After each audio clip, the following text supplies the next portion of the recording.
애도 못 낳는 빈 껍데기가 7년이나 버텼으면 됐지. 법원 문이 닫히기도 전 남편은 비릿한 웃음을 지으며 내연녀의 어깨를 감싸며 그렇게 말했습니다.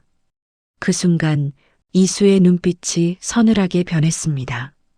그녀가 휴대폰을 들어 단축번호 1번을 눌렀습니다. 지금 당장 전부 셧다운. 카드빌라 제트기. 한 푼도 남기지 마. 300초 후 청담동 명품관에서 시어머니는 강제정지 문구 앞에 서 있었습니다. 그들이 7년간 하녀처럼 부린 며느리가 자신들의 목숨줄이었다는 걸 그제야 알게 된 겁니다. 오늘의 사연을 시작하기 전에 무료인 구독과 좋아요 한번 눌러주신다면 행운과 건강이 늘 함께할 거예요. 시청하고 계신 지역을 댓글로 남겨주시면 그곳으로 따뜻한 마음 전하겠습니다. 서초동 법원 청사의 웅장한 화강암 건물 위로 낯빛 구름이 낮게 내려앉아 있었습니다. 이제 막 겨울로 접어든 바람은 날카로운 칼날처럼 옷깃을 파고들었고 대기 중에는 비릿한 흙먼지 냄새가 섞여 있었습니다. 한희수는 그 차가운 공기를 폐부 깊숙이 들이마셨습니다. 손에 든 이혼 판결문 봉투가 바람에 파르르 떨렸습니다. 7년. 한 남자의 아내로, 한 집안의 며느리로 스스로를 지워가며 버틴 시간의 결론은 고작 서류 몇 장의 무게였습니다. 법원 계단을 내려오는 이수의 구두 소리가 정적을 깨고 규칙적으로 울려 퍼졌습니다. 그때 주차장 한복판에 위압적으로 서 있던 검은색 세단이 낮은 엔진음을 내며 그녀의 앞을 가로막았습니다.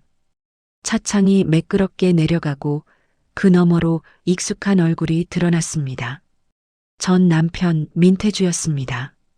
IT 업계의 신성으로 떠오르며 자신감에 차있던 그의 눈빛은 이제 오만함과 경멸로 번뜩이고 있었습니다. 결국 이렇게 끝나는구나, 한희수. 너도 참 끈질겼어. 애도 못 낳는 몸으로 7년이나 우리 집안 며느리 노릇하느라 고생 많았다고 해두지.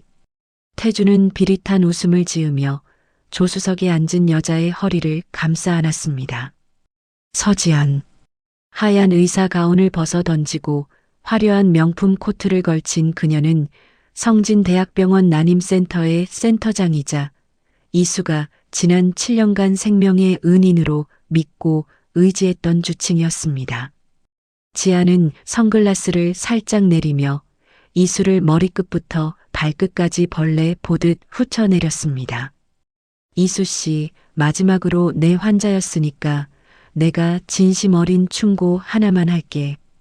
애초에 너 같은 빈 껍데기는 태주 씨 같은 남자 곁에 있을 자격이 없었어. 주제 파악 좀 하고 살지 그랬니? 덕분에 우리가 이렇게 빨리 재혼 발표를 할 수 있게 됐지만 말이야. 지안의 입술 끝에 매달린 조롱은 독침처럼 이수의 심장에 박혔습니다. 이수는 떨리는 입술을 짓씹으며 지안을 노려보았습니다. 하지만 이어지는 지안의 속삭임은 이수의 영혼마저 얼어붙게 만들었습니다. 지안이 차문을 살짝 열고 이수의 귀에 바짝 다가와 낮게 의조렸습니다. 아, 참. 그동안 내가 처방해준 노란 알약들, 비타민인 줄 알고 열심히 먹었지? 사실 그거 임신 방해하는 약이었어. 태주 씨랑 나 우리 둘이 상의해서 내린 처방이었는데 만족스러웠나 몰라. 너처럼 근본 없는 여자의 피가 섞인 아이가 태주 씨 후계자가 되는 건 절대 못 보거든. 순간 이수의 머릿속에서 거대한 폭발음이 들리는 듯 했습니다. 지난 7년 매일 아침 태주가 건네던 미지근한 물 한 잔과 지안이 임신에 꼭 필요한 비결이라며 신신당부하던 그 약들. 아이를 간절히 원해 밤마다 자신의 배에 스스로 주사바늘을 꽂으며 울었던 고통스러운 밤들이 주마등처럼 스쳐 지나갔습니다. 남편과 주치의가 공모하여 자신의 신체를 유린하고 한 여성으로서의 삶을 송두리째 파괴했다는 잔인한 진실 앞에 이수의 전신이 경련했습니다. 태주는 멍하니 선 이수를 비웃으며 거칠게 엑셀러레이터를 밟았습니다. 매연을 내뿜으며 멀어지는 차 뒷모습을 보며 이수는 바닥으로 주저앉지 않기 위해 손톱이 손바닥을 파고들 정도로 주먹을 꽉 쥐었습니다. 분노가 너무 뜨거워 눈물조차 메말라 버렸습니다. 그녀의 동공 속에는 이제껏 본 적 없는 서늘하고도 잔혹한 살기가 차올랐습니다. 주제파. 그래, 그게 누구에게 필요한 말인지 곧 뼈저리게 알게 될 거야. 이수는 떨리는 손을 진정시키며 코트 깊숙한 주머니에서 7년 동안 단 한 번도 세상에 꺼내지 않았던 짙은 남색의 특수 제작 휴대전화를 꺼냈습니다. 그리고 저장된 단 하나의 번호를 눌렀습니다. 신호음은 단 한 번도 울리지 않았습니다. 나야. 7년 동안의 휴가는 끝났어. 지금 즉시 성진대학병원 재단 인수 절차 마무리해. 그리고 박순자 여사 명의의 블랙카드, 한남동 빌라, 민태주 대표의 모든 법인 계좌. 5분 안에 전부 셧다운 시켜. 땡전 한 푼 남기지 말고. 전화를 끄는 이수의 시선이 법원 앞 차가운 아스팔트 위를 차갑게 훑쳤습니다. 이제 300초 후면 저들이 누리던 화려한 천국은 아비규환의 지옥으로 뒤바뀔 것입니다. 평범한 주부 한이수에 가면 뒤에 숨겨져 있던 대한민국 스타트업계의 거물, 거대 투자사 가디언즈의 실소유주 한이수가 마침내 긴 잠에서 깨어난 순간이었습니다. 이수의 통화가 끝남과 동시에 보이지 않는 거대한 톱니바퀴가 맹렬히 돌아가기 시작했습니다. 그 첫 번째 파편이 떨어진 곳은 서울 압구정의 한 명품 백화점 VIP 라운지였습니다. 아유, 말도 마세요. 그 곰탱이 같은 며느리 내쫓느라 내가 10년은 늙었다니까. 이제야 우리 집안 급에 맞는 며느리를 맡게 돼서 얼마나 속이 시원한지. 이수의 전 시어머니 박순자는 사교계 지인들 앞에서 샴페인 잔을 흔들며 목소리를 높이고 있었습니다. 테이블 위에는 방금 결제를 마친 듯한 수천만 원 상당의 시계와 보석함들이 산더미처럼 쌓여 있었죠. 그녀는 마치 왕관이라도 되는 양 짙은 검은빛이 감도는 블랙카드를 꺼내 점원에게 건넸습니다. 한도조차 설정되어 있지 않은 연서의 아버지가 결혼 선물로 주었던 그 귀한 카드는 7년 내내 박순자의 자부심이자 권력이었습니다. 자, 여기 있는 거 전부 계산해줘요. 우리 아들 새장가 가는 기념으로 내가 오늘 통 크게 쏘는 거니까. 점원이 공손하게 카드를 받아 단말기에 넣었습니다. 평소라면 1초도 안 되어 승인 메시지가 떠야 했지만 웬일인지 단말기는 통신 중이라는 글자만 띄운 채 무겁게 침묵했습니다. 박순자는 미간을 찌푸리며 부채질을 시작했습니다. 뭐야, 왜 이렇게 느려? 블랙카드라니까 그러네.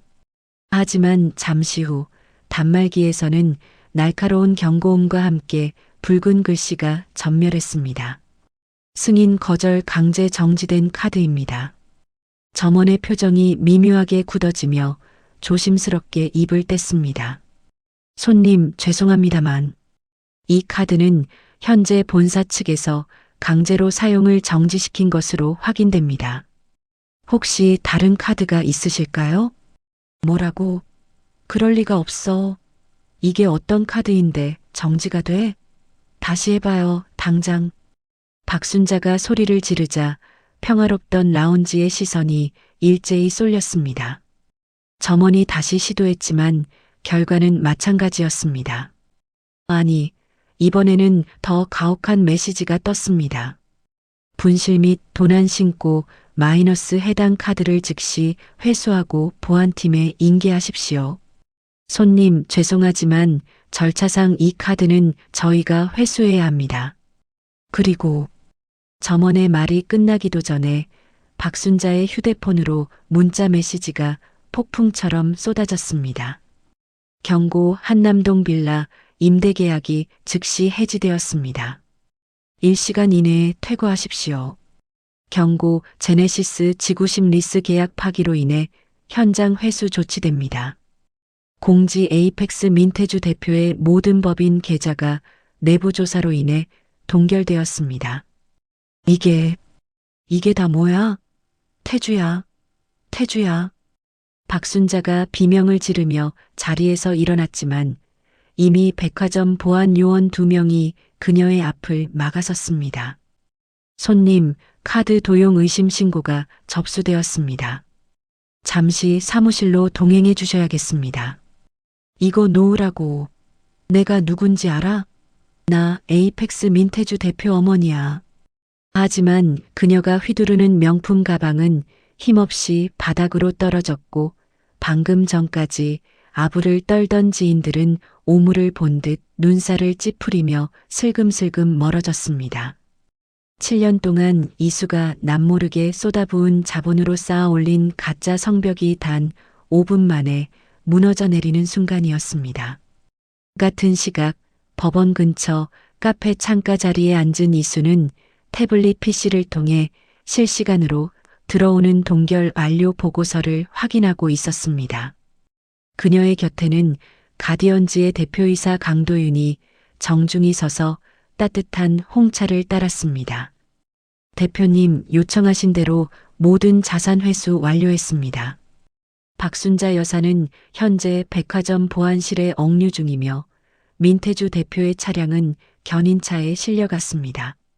지금쯤 길거리에서 당황하고 있겠군요. 이수는 찻잔을 만지작거리며 창밖을 응시했습니다.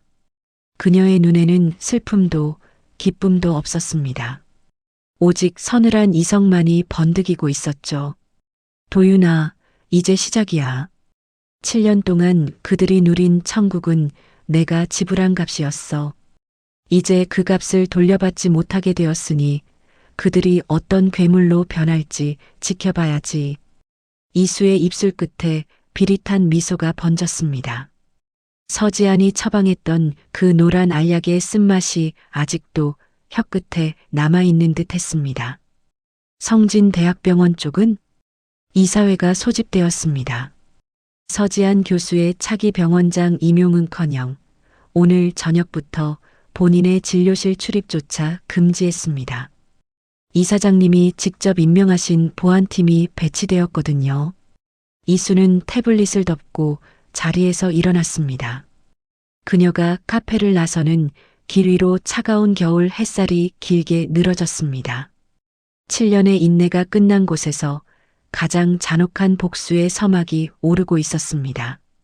가디언즈 본사 펜트하우스, 한강의 야경이 서늘하게 내려다 보이는 집무실 소파에 이수는 몸을 깊숙이 묻었습니다. 창밖의 네온사인은 화려하게 일렁였지만 이수의 눈동자는 온통 잿빛이었던 지난 7년의 기억으로 침잠에 들어갔습니다. 이수가 자신의 진짜 배경은 대한민국 자본시장의 거물인 가디언즈의 실소유주라는 정체를 숨기고 태주와 결혼을 결심했던 건 그가 가진 순수함 하나 때문이었습니다. 가진 것 없는 고아 출신 주부로 자신을 속였을 때도 태주는 그녀를 평생 지켜주겠노라 맹세했었죠. 하지만 그 맹세는 결혼이라는 현실 앞에 종이장보다 가볍게 흩어졌습니다. 야, 한이수, 너는 시어머니가 왔는데 내다보지도 않니? 싹수가 없어도 유분수지. 어디서 배운 버릇이야. 기억 속 박순자의 목소리는 언제나 고막을 찢을 듯 날카로웠습니다. 결혼 첫 해부터 시작된 지독한 시집살이. 이수는 매일 새벽 5시에 일어나 첩첩산중 같은 제사 음식을 차리고 시어머니의 발을 씻기며 온갖 모욕을 견뎌냈습니다. 태주는 처음엔 말리는 척하더니 이수가 익명으로 쏟아부은 투자금 덕분에 사업이 성공 가도에 오르자 방관자로 변했습니다. 아니, 나중에는 오히려 박순자의 편에 서서 이수를 닥달했죠. 그 모든 고통의 정점은 불임이라는 낙인이었습니다. 애도 못 낳는 년이 밥은 먹어서 뭐해? 우리 태주가 밖에서 얼마나 고생하는데 집안의 대를 이을 아들 하나 못 점지해 주느냐 말이다. 박순자는 밥상을 업기 일쑤였고 이수가 친정에서 가져온 사실은 이수가 비자금으로 산 귀한 폐물들을 보란 듯이 가로채며 애 못 낳는 갑질하며 정당화했습니다. 그때마다 이수를 지탱해 준 건 주치의 서지안이었습니다. 이수 씨, 이번 달에도 수치가 났네요. 그래도 포기하지 마세요. 내가 준 영양제 거르지 않고 먹고 있죠? 이게 이수 씨한테는 마지막 희망이에요. 지아는 늘 성녀 같은 미소를 지으며 이수에게 노란색 알약을 건넸습니다. 이수는 지안을 생명의 은인처럼 믿었습니다. 아이를 가질 수만 있다면 독약이라도 마실 기세였던 이수는 그 약이 자신의 자궁을 메마르게 하고 호르몬 체계를 무너뜨리는 독인 줄도 모른 채 매일 아침 감사한 마음으로 삼켰습니다. 태주는 옆에서 그런 이수를 애틋하게 바라보며 물컵을 건네곤 했습니다. 지금 생각하면 그건 사랑이 아니라 사냥감이 독을 마시는 과정을 지켜보는 포식자의 비열한 즐거움이었습니다. 이수가 사실은 대재벌의 딸이자 거대 투자사의 오너라는 것을 꿈에도 몰랐던 그들은 그녀를 가장 비참한 밑바닥까지 끌어내리며 유의를 즐겼던 것입니다. 대표님, 괜찮으십니까? 조용히 다가온 강도윤의 목소리에 이수가 깊은 회상에서 깨어났습니다. 그녀의 눈가에 맺힌 눈물은 슬픔이 아니라 지독한 자기 혐오와 분노의 찌꺼기였습니다. 도윤아, 나 참 바보 같았지? 내 피 같은 돈으로 내 몸을 망가뜨릴 약을 사고 나를 조롱할 명품 가방을 사줬어. 내 아버지가 주신 그 블랙카드로 우리 아버지를 욕하는 저들의 식비를 대고 있었던 거야. 이수가 자리에서 일어나 벽면에 붙은 거대한 화이트보드로 다가갔습니다. 그곳엔 민태주, 박순자, 서지안의 사진과 함께 그들이 얽혀있는 작은 흐름도가 빽빽하게 그려져 있었습니다. 이수는 빨간 펜을 들어 서지안의 사진 위에 커다란 가위표를 그었습니다. 사람을 고쳐야 할 손으로 사람을 죽이려 한 데가 그건 죽음보다 더한 사회적 처형이어야 해. 지안이가 그토록 집착하던 그 의사가운 내 손으로 직접 찢어버릴 거야. 이수의 목소리는 낮고 침착했지만 그 안에 담긴 무게는 집무실 안의 공기를 얼려버릴 듯 차가웠습니다. 내일 오전 10시 성진대학병원 난임센터에 예약 잡으세요. 주치의는 서지안 교수가 아니라 내가 직접 발탁한 신임 원장님으로, 그리고 지안이에게는 내가 직접 선물을 보내줄게. 아주 특별한 처방전을 말이야. 이수는 7년 전 지안이 자신에게 했던 그 말을 그대로 되돌려줄 준비를 마쳤습니다. 주제 파악 좀 하고 살아. 이제 그 화살표의 방향은 민태주와 서지안, 그리고 박순자를 향해 날카롭게 고정되었습니다. 민태주가 운영하는 IT 스타트업 에이펙스는 겉보기에 유니콘 기업을 꿈꾸는 화려한 신성이었으나 실장은 한이수가 익명으로 수혈하던 자금줄이 끊기자마자 모래성처럼 무너져 내리고 있었습니다. 태주는 자신의 경영 능력이 뛰어나서 회사가 성장한 줄 착각하고 있었지만 사실 그는 이수가 쳐둔 거대한 보호막 안에서 온실 속 화초처럼 자란 것에 불과했습니다. 대표님, 큰일입니다. 주거래 은행에서 대출 연장을 거부했습니다. 이대로라면 다음 달 직원들 급여는커녕 운영비조차 바닥납니다.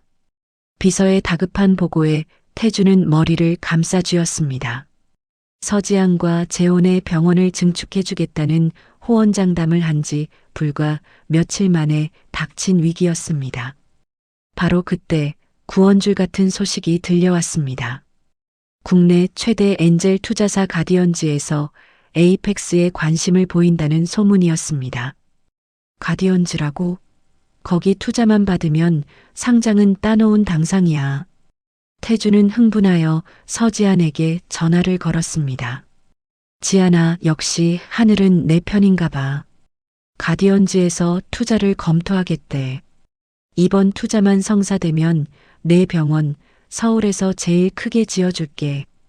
두 사람은 그 가디언즈의 진짜 주인이 자신들이 애 못 낳는 쓰레기라며 내쫓은 이수라는 사실은 꿈에도 모른 채 승리감에 취해 있었습니다. 며칠 후 가디언즈의 대표이사 강도윤이 에이펙스 사옥을 방문했습니다.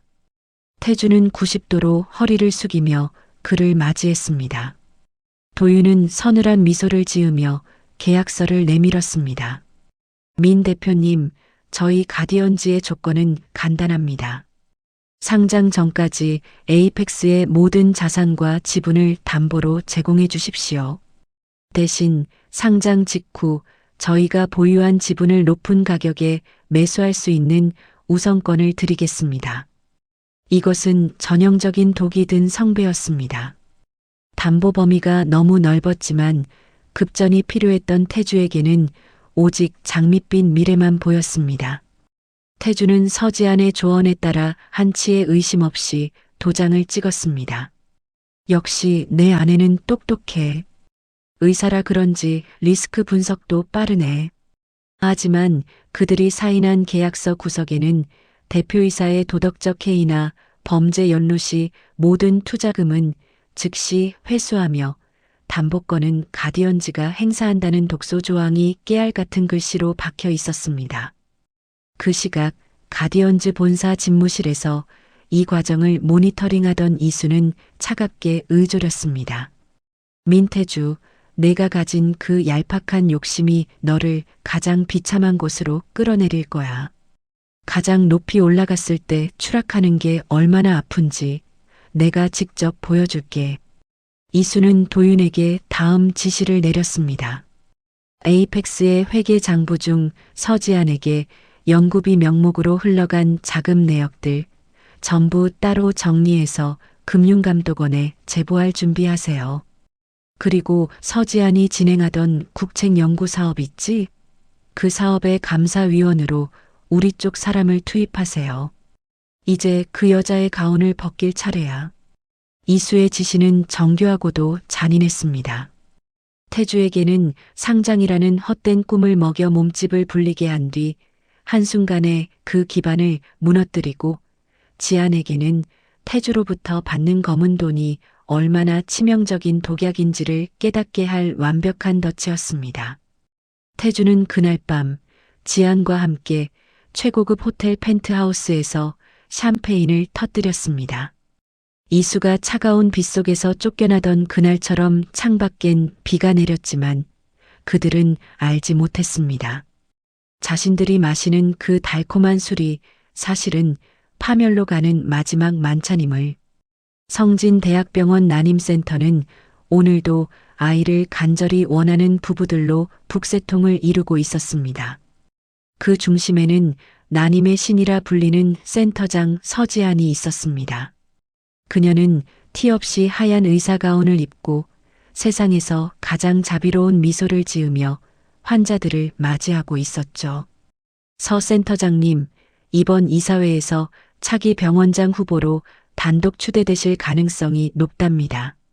축하드려요. 간호사의 아부의 지아는 품격 있게 웃으며 대답했습니다. 아이고, 과찬이에요. 전 그저 환자들 곁에 남고 싶을 뿐이에요. 하지만 그녀의 머릿속은 이미 병원장 취임 후 민태주의 회사와 체결할 거액의 의료기기 독점 계약건으로 가득 차 있었습니다. 태주가 가디언즈로부터 받은 투자금 중 일부가 자신의 비밀 계좌로 입금되었다는 알림을 확인한 지안의 입가엔 탐욕스러운 미소가 걸렸습니다. 그때 센터 로비가 갑자기 술렁이기 시작했습니다. 병원의 대주주이자 운영재단인 성진학원의 긴급 이사회가 끝났다는 소식과 함께 신임 이사장이 부임했다는 정갈이 내려온 것입니다. 지아는 흐트러진 머리칼을 정리하며 위험 있는 자태로 로비에 나섰습니다. 어떤 노인네가 올지 몰라도 내 명성과 민태주의 자금력 앞에서는 쩔쩔매겠지. 검은색 정장을 입은 수행원들이 길을 열었고 그 사이로 한 여자가 걸어 들어왔습니다. 굽 높은 하이힐 소리가 대리석 바닥을 일정하게 때리며 로비의 공기를 얼려버렸습니다. 지안의 시선이 여자의 발끝에서부터 천천히 올라갔습니다. 그리고 여자의 얼굴을 확인한 순간 지안의 얼굴은 핏기가 가시다 못해 푸르스름하게 질려버렸습니다. 한희수? 그곳에 서 있는 사람은 불과 며칠 전까지만 해도 자신이 빈 껍데기라 조롱하며 법원 마당에서 내쫓았던 민태주의 전처 이수였습니다. 하지만 지금의 이수는 지안이 알던 그 순진하고 멍청했던 여자가 아니었습니다. 날카롭게 재단된 화이트 슈트, 서늘하게 빛나는 눈빛, 그리고 가슴에 달린 재단 이사장 배지가 그녀의 압도적인 권력을 증명하고 있었죠. 이수는 지안의 코앞까지 다가가 멈춰섰습니다. 그리고 지안이 환자들에게 짓던 그 가식적인 미소를 그대로 흉내내며 속삭였습니다. 서 센터장님, 표정이 왜 그래요? 주치의였던 환자가 이사장으로 부임하니까 너무 기뻐서 말이 안 나오나 보네. 이게 어떻게 된 거야? 내가 왜 여기 있어? 내가 무슨 돈으로 여기를? 지안이 비명을 지르듯 묻자 이수의 곁을 지키던 강도윤이 차갑게 가로막으며 서류 한 장을 내밀었습니다. 서지안 교수님, 이사장님께 결례입니다. 오늘부로 성진대학병원의 모든 인사권과 경영권은 가디언즈의 실소유주이신 한희수 이사장님께 귀속되었습니다. 그리고 여기 서 교수님에 대한 직무정지 명령서입니다. 이수는 당황해 어쩔 줄 모르는 지안을 무시한 채 로비에 모인 병원 관계자들을 향해 단호하게 선언했습니다. 오늘부로 난임센터의 모든 진료 기록과 지난 7년간의 약제 처방 내역에 대한 내부 감사를 실시합니다. 특히 서지안 교수가 특정 VIP 환자들에게 처방했던 영양제들의 성분 분석을 최우선으로 진행하세요. 만약 기록과 다른 약물이 0.1mg이라도 발견된다면 담당 의사는 가온을 벗는 것으로 끝나지 않을 겁니다. 살인미수와 의료법 위반으로 법정에 서게 될 거예요. 지안의 손이 눈에 띄게 떨리기 시작했습니다. 자신이 이수에게 먹였던 그 노란 알약들, 기록상으로는 완벽하게 세탁했다고 믿었던 그 증거들이 이수의 소나귀에 들어가는 것은 시간 문제였습니다. 아, 서 교수님. 이수가 돌아서며 덧붙였습니다. 병원장 후보 추천은 취소됐어요.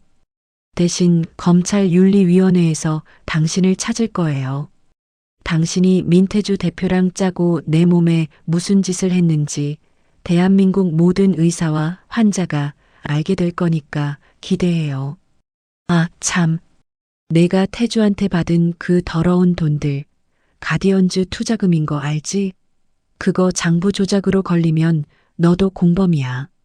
이수는 지안을 지나쳐 당당히 이사장실로 향했습니다.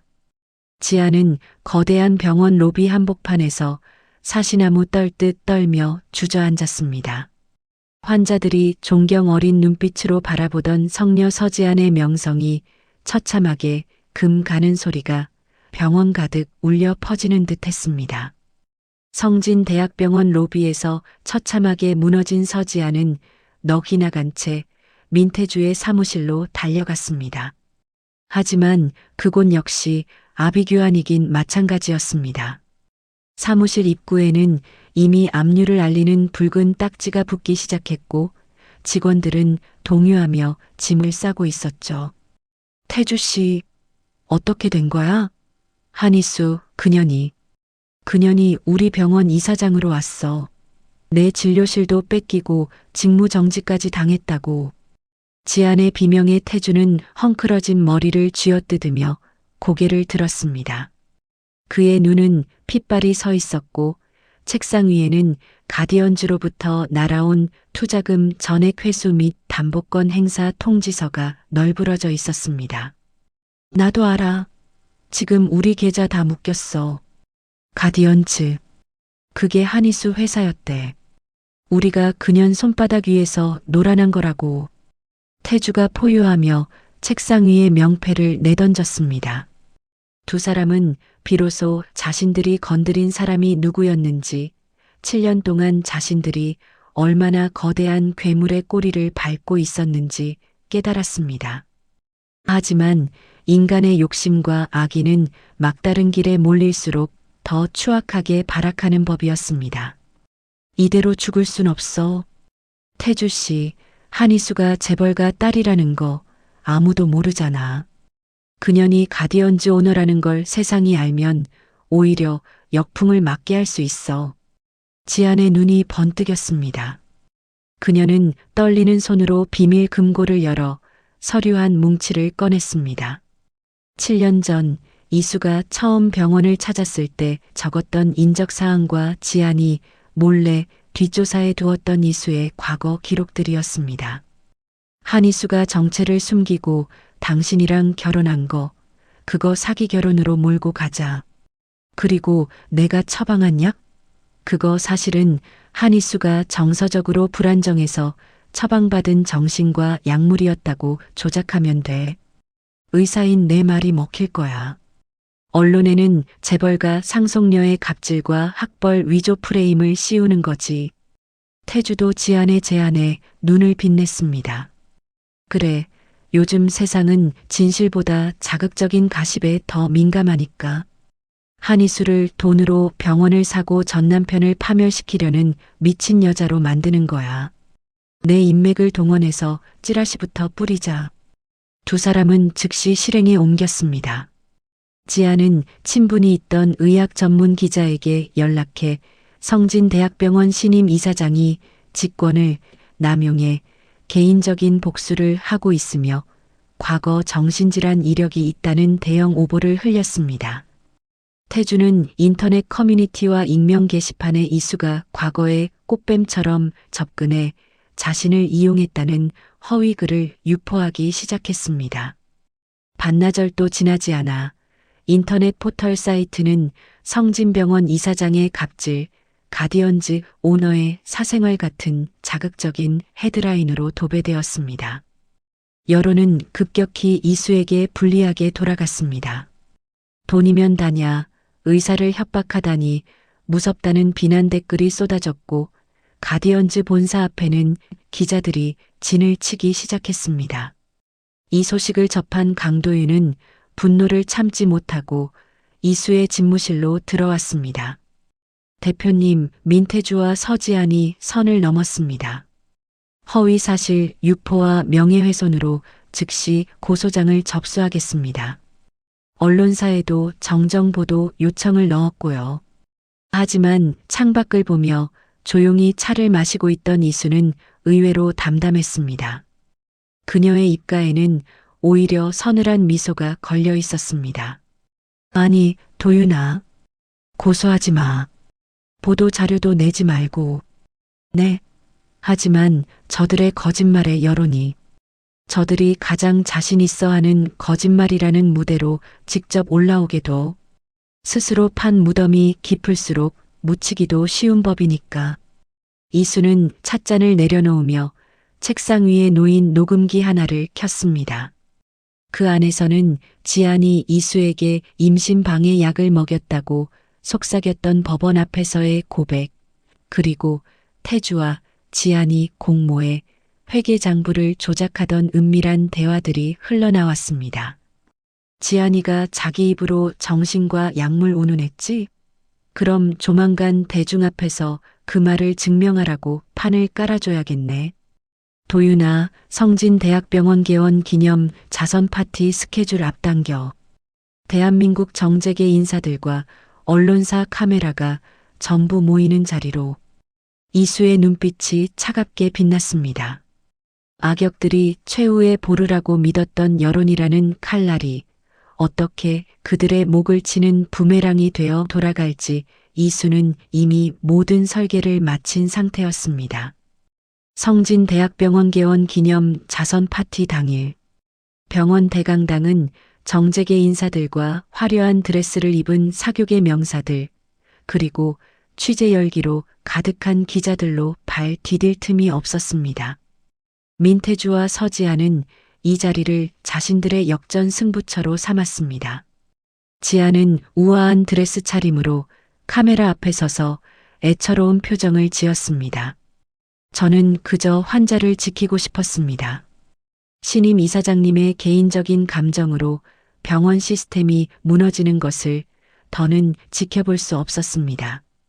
지안의 인터뷰가 실시간으로 중계되며 여론은 정점에 달했습니다. 바로 그때 무대 조명이 꺼지고 거대한 스크린이 내려왔습니다. 이사장의 취임사가 예정된 순서였습니다. 하지만 무대 위로 올라온 것은 한희수 이사장이 아닌 하얀 가운을 입은 노신사였습니다. 국내 최고의 양리학 권위자이자 성진대 신임 원장이었습니다. 안녕하십니까?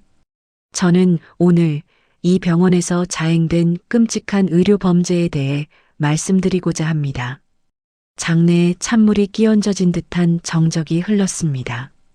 서지안의 얼굴에서 미소가 서서히 사라졌습니다. 스크린에는 지안이 이수에게 처방했던 영양제의 성분 분석표와 이수의 실제 혈액 검사 결과지가 나란히 띄워졌습니다. 한희수 이사장님이 지난 7년간 주치의 서지안으로부터 처방받아 복용한 알약은 비타민이 아니었습니다. 그것은 장기 복용 시 일시적인 불임과 호르몬 수치 이상을 유발하는 특수 약물이었습니다. 여기 서지안 교수가 본인의 아이디로 약제실에서 해당 성분을 빼돌린 기록이 있습니다.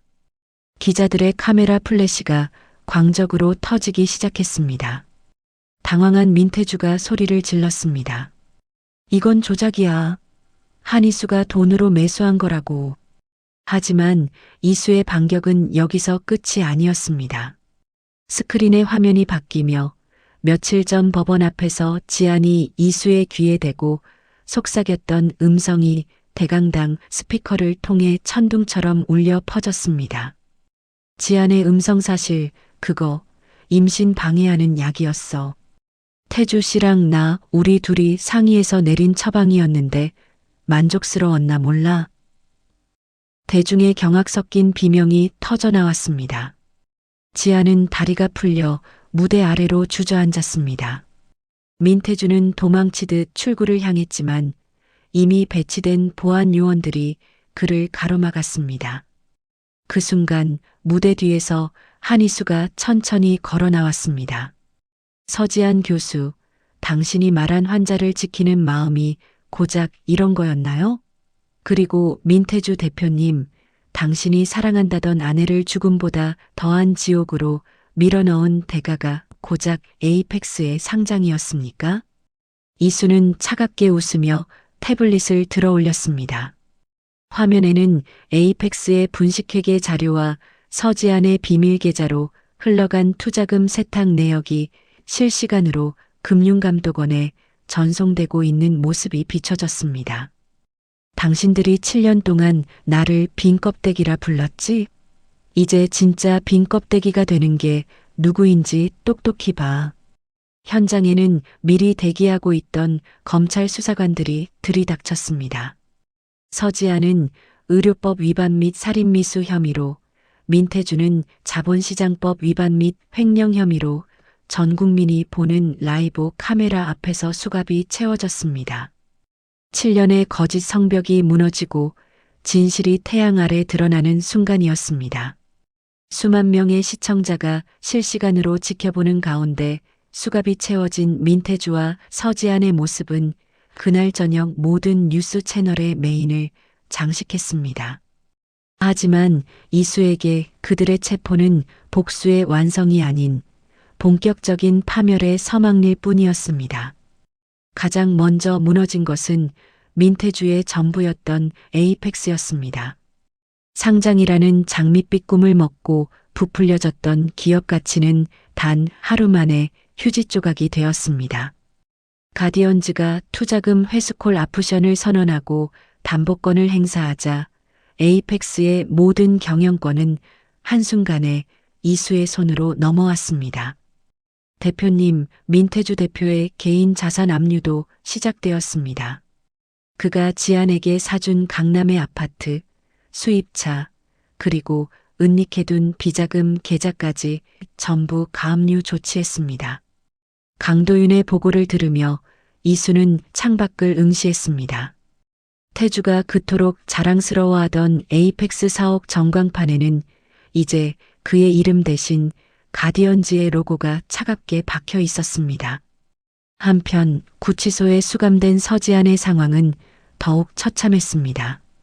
보건복지부는 사건의 심각성을 고려해 지안의 의사 면허를 즉시 취소했습니다. 그녀가 집도했던 환자들은 불법 약물 투여와 진료 기록 조작에 분노하며 집단 소송을 제기했습니다. 지안이 평생을 바쳐 쌓아 올린 의사로서의 명예와 부는 단 일주일 만에 수천억 원대의 배상금이라는 빚더미로 변했습니다. 이거나, 난 의사야. 성진대학병원 원장이 될 사람이라고. 지안은 좁고 차가운 유치장 안에서 미친 듯이 소리를 질렀지만 돌아오는 것은 교도관들의 싸늘한 시선뿐이었습니다. 그녀의 옥중 면회를 온 사람은 단 한 명도 없었습니다. 그녀가 급이 맞는다며 어울렸던 사교계 지인들은 이미 지안의 연락처를 삭제하고 침을 뱉고 있었죠. 그 아수라장 속에서 가장 비참하게 무너진 것은 시어머니 박순자였습니다. 한남동 빌라에서 쫓겨나 길거리로 나앉은 그녀는 아들의 계좌가 동결되어 땡전 한 푼 없는 거지가 되었습니다. 평소 그녀에게 무시당하던 가사도우미들과 운전기사들은 밀린 임금을 청구하며 그녀를 고소했습니다. 이수야, 이수야, 내가 잘못했다. 한 번만 살려줘. 박순자는 가디언즈 본사 정문 앞에서 울부짖으며 바닥을 굴렀습니다. 지나가는 시민들은 그녀를 갑질 시어머니라며 손가락질하며 동영상을 찍어 올렸습니다. 명품 백 대신 검은 비닐봉지를 든 그녀의 초라한 모습은 SNS에서 조롱거리로 전락했습니다. 이수는 비서실로부터 박순자가 로비에서 행패를 부린다는 보고를 받았지만 고개조차 돌리지 않았습니다. 도윤아, 저 사람에게 전해줘. 자기가 나한테 했던 말 그대로 돌려준다고. 쓰레기통이나 알아봐야 할 수준이 누구인지 이제 알겠냐고 말이야. 이수의 목소리는 감정이 배제된 채 메말라 있었습니다. 7년 동안 자신이 흘렸던 피눈물에 비하면 저들의 파멸은 아직 시작에 불과했습니다. 이수는 이제 그들을 법적 처벌을 넘어 영혼까지 파괴할 마지막 대면을 준비하고 있었습니다. 서늘한 기운이 감도는 구치소 면회실. 강화유리 너머로 나타난 민태주와 서지안의 몰골은 처참함 그 자체였습니다. 불과 보름 전 법원 앞에서 이수를 비웃던 그 오만함은 흔적조차 없었습니다. 태주의 수염은 거칠게 자라나 있었고 지안의 눈가는 공포와 불면으로 인해 검게 죽어 있었습니다. 이수는 흐트러짐 없는 완벽한 실크 블라우스 차림으로 그들 앞에 앉았습니다. 그녀가 무심하게 내려놓은 다이아몬드 반지가 형광등 불빛에 반사되어 그들의 초라한 죄수복을 조롱하듯 빛났습니다. 이수야, 아니, 이사장님, 제발 한 번만 살려줘. 내가 미쳤었어. 지안이가 시키는 대로 했을 뿐이야. 나 당신 정말 사랑했던 거 알잖아. 태주가 유리창을 두드리며 울부짖었습니다. 자신의 아니 앞에 서지안을 곧바로 팔아넘기는 비겁한 본성이 가감없이 드러났습니다. 옆에 앉아있던 지안의 눈에 경멸이 스쳤지만 그녀 역시 급박하게 말을 가로챘습니다. 이수 씨, 아니 대표님, 제가 잘못했어요. 그 약물, 제가 다시 해독제랑 호르몬 치료제 다 직접 처방해 드릴게요. 세계 최고의 의료진을 붙여서라도 몸 돌려놓을게요. 그러니까 제발 고소만 취하해줘요. 나 의사 면허 없으면 죽어. 이수는 두 사람의 비굴한 구걸을 가만히 감상하듯 지켜보았습니다. 그리고 아주 천천히 서지안의 눈을 똑바로 응시하며 입을 열었습니다. 지안아, 너는 의사였지. 사람의 몸을 가장 잘 아는 내가 내 자궁이 메말라가는 걸 보면서 무슨 생각을 했을까? 천한 피가 섞이지 않게 해서 다행이라고 했었지? 이수의 목소리는 낮고 낮았지만 면회실 안의 공기를 얼려버릴 만큼 서늘했습니다. 그리고 민태주, 너는 내가 준 투자금으로 저 여자랑 호텔 스위트룸에서 축배를 들었지. 내가 배를 움켜쥐고 고통스러워할 때 너희는 내 돈으로 산 다이아몬드를 서로의 손가락에 끼워줬어. 그게 너희가 말하는 사랑이고 의술이니? 이수야, 그게 아니라. 조용히 해. 이수의 단호한 명령에 태주가 입을 다물었습니다. 이수는 가방에서 서류 한 장을 꺼내 유리창에 붙였습니다. 그것은 지안이 그토록 집착하던 의사 면허 연구 박탈 통지서와 태주의 에이펙스가 파산 절차를 밟고 있다는 법원 통지서였습니다. 너희가 가진 건 돈과 명예였지. 그래서 그걸로 나를 짓밟았고 이제 너희에겐 아무것도 없어. 너희가 나를 버린 그날 너희의 세상도 끝난 거야. 이제 평생을 차가운 감방에서 서로를 원망하며 썩어가길 바라. 아, 참고로 박순자 여사님은 지금 무료 급식소를 전전하고 계시더라. 너희가 누리던 그 비싼 스테이크 대신 식은 밥 한 덩이를 위해 줄을 서면서 말이야. 지아는 비명을 지르며 머리를 쥐어뜯었고 태주는 무너진 채 바닥으로 고꾸라졌습니다. 이수는 미련 없이 자리에서 일어났습니다. 당신들이 나한테 했던 말 마지막으로 돌려줄게. 주제 파악 좀 하고 살아. 이제 당신들 주제는 범죄자, 그 이상도 이하도 아니니까. 면회실을 나오는 이수의 등 뒤로 두 사람의 절규와 비명이 뒤섞여 울려 퍼졌습니다. 7년의 지옥을 건너온 한 여자의 복수가 비로소 마침표를 찍는 소리였습니다. 눈이 시리도록 푸른 겨울 하늘 아래 성진대학병원의 로비는 이전과는 전혀 다른 생동감으로 가득했습니다. 로비 중앙에 걸려있던 서지안의 거대한 초상화는 흔적도 없이 사라졌고 그 자리에는 환자의 권리와 의료 윤리를 새긴 투명한 유리 조형물이 들어섰습니다. 한이수는 이사장실 창가에 서서 평화로운 병원의 전경을 내려다보았습니다. 그녀의 옷차림은 복수를 위해 나를 세웠던 화이트 슈트가 아닌 편안하면서도 우아한 블랙 캐시미어 코트였습니다. 이제 그녀에게 블랙은 어둠이 아닌 그 어떤 색에도 물들지 않는 단단한 자아의 상징이었습니다. 대표님, 아니 이사장님. 오늘 오후에 있을 가디언즈 재단 출범식 준비가 끝났습니다. 강도윤이 부드러운 미소를 지으며 다가왔습니다. 그는 더 이상 비즈니스 조력자만이 아닌 이수의 곁에서 가장 신뢰할 수 있는 든든한 동반자가 되어 있었습니다. 고마워요, 도윤 씨. 그동안 나 때문에 고생 많았죠? 고생이라뇨. 이사장님이 스스로를 되찾는 과정을 지켜볼 수 있어서 오히려 제가 영광이었습니다. 재단 출범식의 첫 번째 사업은 의료 범죄 피해자를 위한 법률 및 의료 지원이었습니다. 지안과 같은 악마들에게 상처받은 이들을 위해 이수는 자신의 자산을 아낌없이 내놓았습니다. 그녀는 더 이상 누군가의 아내나 며느리가 아닌 자신의 이름 석자로 세상에 빛을 비추는 존재가 되어 있었습니다. 출범식이 끝나고 이수는 잠시 시간을 내어 교회의 조용한 공원 묘지를 찾았습니다. 자신을 누구보다 사랑해 주셨던 부모님의 묘소 앞이었습니다. 7년 전 사랑이라는 말에 속아 모든 것을 버리고 태주에게 갔던 철없던 딸은 이제 없었습니다. 아빠, 엄마, 저 이제 정말 괜찮아요. 길을 좀 돌아왔지만 제자리가 어디인지 확실히 알게 됐거든요. 이수는 부모님의 묘비 앞에 놓인 시든 꽃을 치우고 싱그러운 풀이지어 한 다발을 놓았습니다. 꽃말은 당신의 시작을 응원합니다. 그것은 부모님이 이수에게 그리고 이수가 자기 자신에게 건네는 약속이기도 했습니다. 노을이 지는 한강변을 달리는 차 안에서 이수는 휴대폰을 확인했습니다.